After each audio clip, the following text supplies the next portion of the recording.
Hey guys, it's Monday. You know what that means. It's another pool video. Talk to you about a couple things as well. Go over the weekend and just get some general Odin content in here. Give me just a minute. I'll get set up and be right back with you.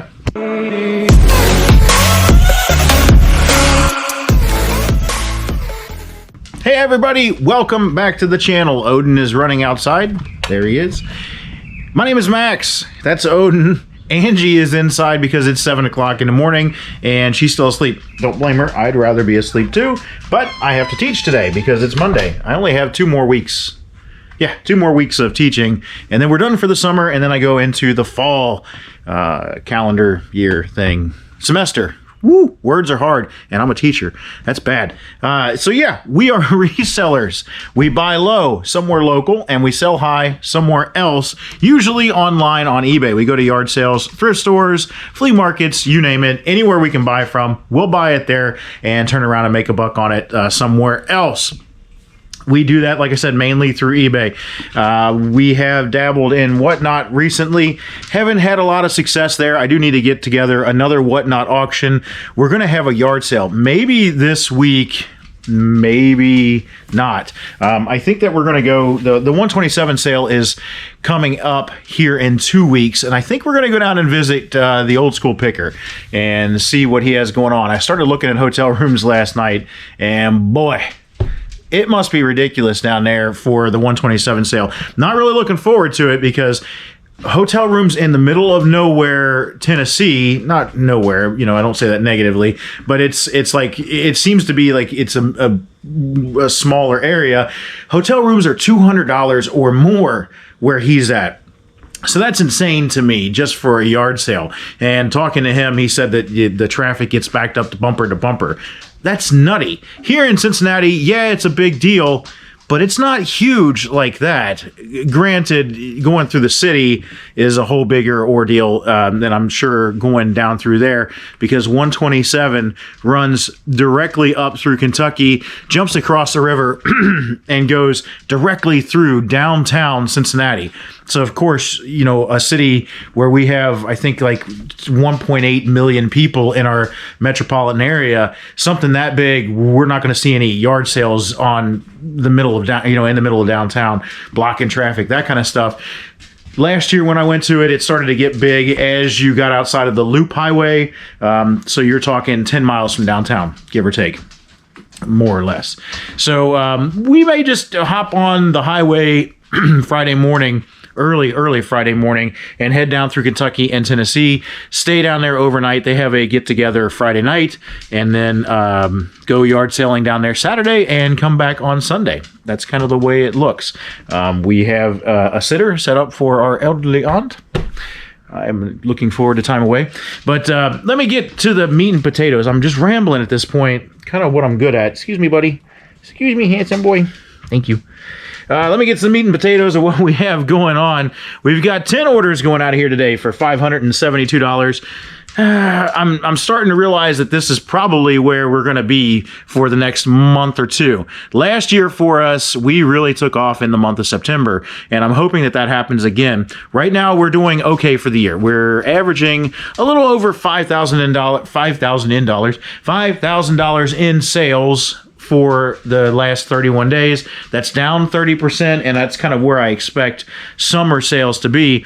If we can keep around the $10,000 range in Q1 and Q4, $10,000 per month, and then in Q2, Q3, somewhere in the $5,000 to $7,000 range. I think that's going to keep us right where we want to be. We want to be around 6 figures a year doing this part-time.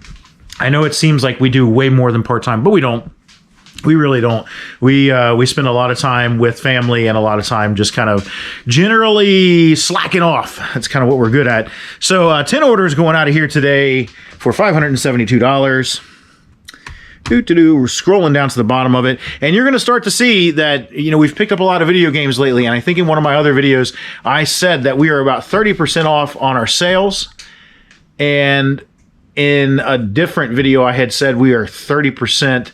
We sell 30% of video games, and for whatever reason, we just kind of went through our inventory. We depleted our inventory of video games. I've picked up more. I haven't picked up anything good. You'll see. But it's one of those things where when you have it, it actually sells.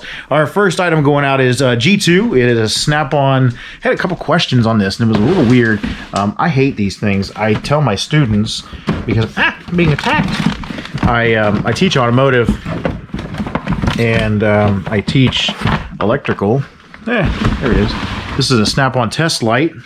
Basically, you hook one end to ground or power, and then you use the other end to test the circuit and see if there is power flowing through the circuit. And because of that, there's a little light bulb inside of here. The light bulb will light up.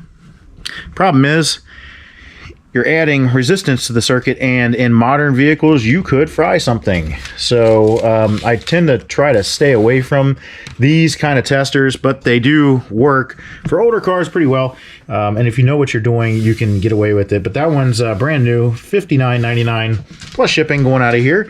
Another snap-on thing, right in the same bin, it is a brake tool, brake retainer remover tool, going out of the same bin. I'm gonna go ahead and grab this because I know this is going out too. That guy there, just a little brake retainer tool. If you do drum brakes, you need that guy. $29.99 plus shipping. I'm gonna throw him off to the side because I know he goes out later. Next one, Hunter 2707. It's in G4. G is the winner for today. It's a ceiling fan and video something, or I didn't read all of it. Not gonna lie, didn't read all of it. Just walked away. This guy right here. I picked it up at a yard sale. I think we gave $1 for it. I don't remember where, but I remember picking it up. $1 or $2, maybe $3 at the most. I love new in the package ceiling fans, remote controls that look, you know, kind of like high tech, and that's what that one is. It controls multiple items. You hook it in, and that will control your ceiling fan as well as your AV stuff. $39.99 plus shipping going out of here on that one, and only gave $1 or $2, so that's a pretty decent one. Video games, here we go. Media 2, selling a Rock Band bundle, and this is just Rock Band games. They weren't worth a ton by themselves, you know, probably $5 or $6 a piece, maybe a little more, a little less, but it was just easier to throw them all together. We got Metal, Rock Band 2, this is all PS2, Rock Band 2, Metal, Country, and Track Pack. All 4 of them there. $29.99 plus shipping, and they're easy shippers. You know, we'll throw that in a bubble mailer, a big bubble mailer. Might even throw a little bit of bubble wrap on it, but short of that, it's just going in a bubble mailer. It's nothing spectacular. Another Media 2, Tokyo Extreme Racer 3. Tokyo Extreme Racer 3. And this came out of that PS2 lot that I just, you know, was like, hey, how about $50 for all of this? And she was like, sure. And I was like, yes. Tokyo Extreme Racer. There was a lot of racing games in the lot that we picked up. Tokyo Extreme Racer 3 being one. It's going out of here for $19.99 plus shipping. Pretty good listing there. Franklin Mint 150th anniversary telegraph. This is a weird one. I'm going to go ahead and lay down because I have to reach up high, and this is a bigger item. Okay, I'm back, and here is what I have. Let me slide it back here. Get it.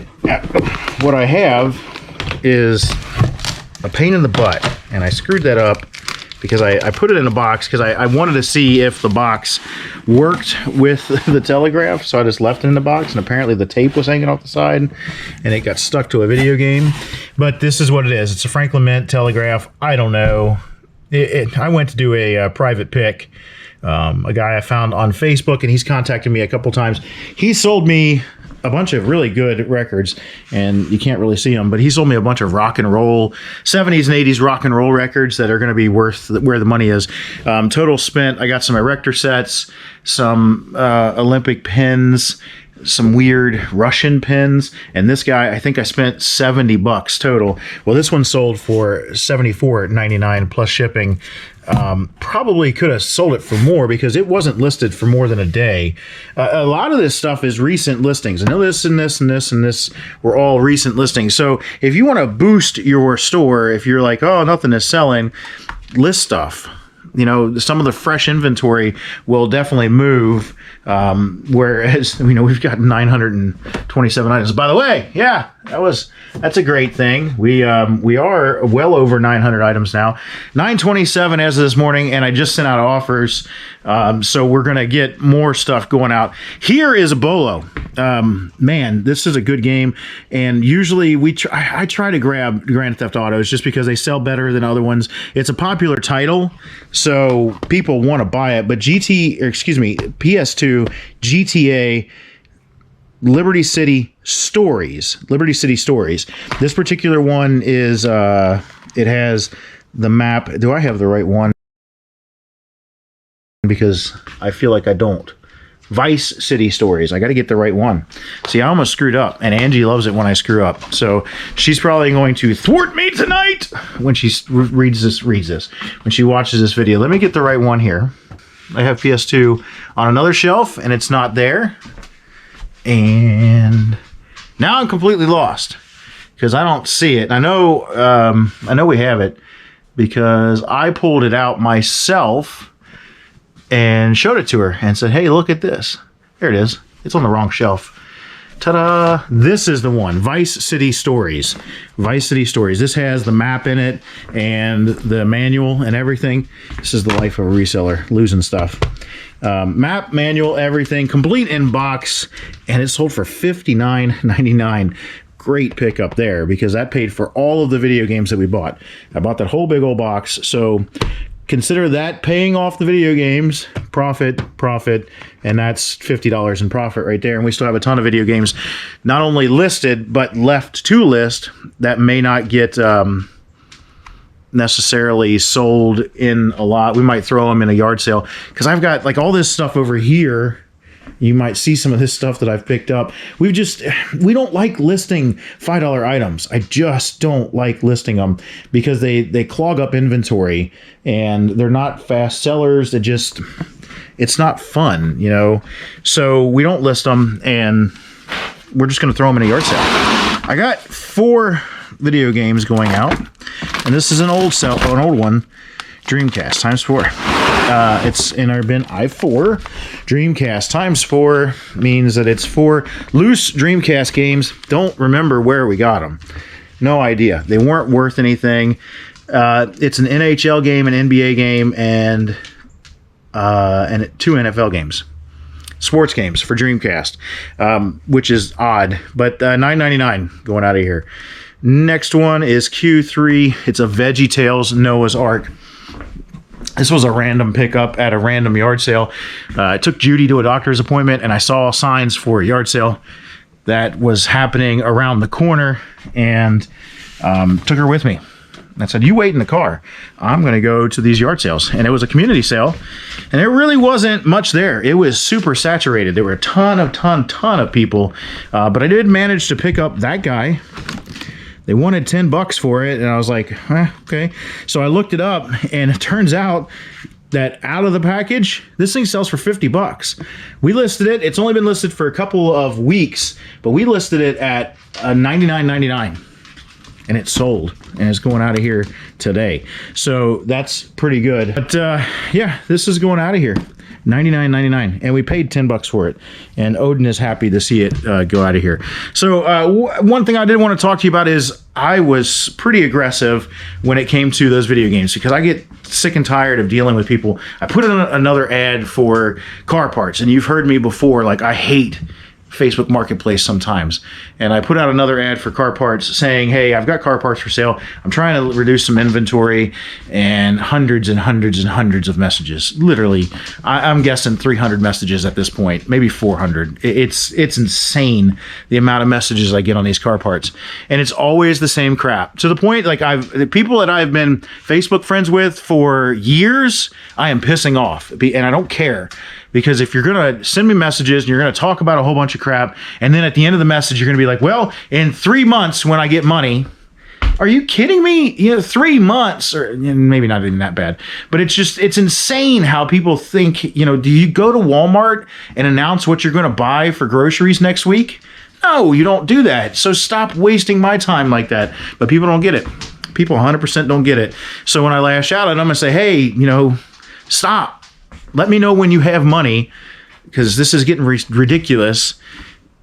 They get mad at me, and because I call them out on it. Window shop, go walk through Walmart, go search through my ads, but don't come at me and waste my time, because I've got better things to do. So out of those car parts, we haven't sold a ton, but I probably sold I'd say $1,500 worth of stuff. You can see some stuff sitting out there on the porch, ready to go. A steering column and thermostat housing. We have some more stuff that I need. I've had people come and buy, and I haven't even touched these cars. Those two out there. The blue one, definitely haven't touched. I haven't removed a single part off of it yet. The red one, I could probably be done with the red one in a matter of a couple hours, but I don't know. I'm lazy. It's kind of what it boils down to. So with that's the car parts. The aggressive purchasing, I messaged that lady 2 or 3 times during the day, just trying to get her to choose me first, basically. But how aggressive are you? I want to have a conversation with you about that. How aggressive are you when it comes to one of your bread and butter items? If you're after records and you find out that person listened to rock and roll in the 70s and you're after those records, how aggressive do you get when you find out that person has perfumes, vintage perfumes or something along those lines? I'm just trying to think of some of the stuff that's been heavy hitters for us that have been surprisingly good. And one thing I might start going after, because I looked up some of we have a local concert venue that's kind of small, but it's had some huge acts come through it as they kind of blew up, and it played a huge part in my life when I was younger. It's called Bogart's, and Green Day came through there, 9 Inch Nails came through there, Marilyn Manson, all these kind of small, or bigger bands now, but they were small at one time. They all came through there, and I got to see a lot of great concerts there when I was little. When I was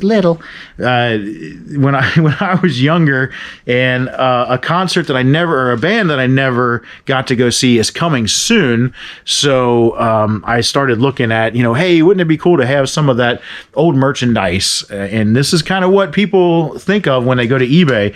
Wouldn't it be cool to have some of that old merchandise from when I was a kid or when I was younger to go see that band? All the bands that I missed out on that I never got a chance to go see, that are now broken up or they don't exist anymore, and started looking around at some of these t-shirts. Oh my gosh, insane money. And t-shirts that I used to have back in the day. I looked up some vintage Marilyn Manson t-shirts. Wow, insane. And I had some of these back in the day, and I wore them like they were just a t-shirt. I didn't think anything of them.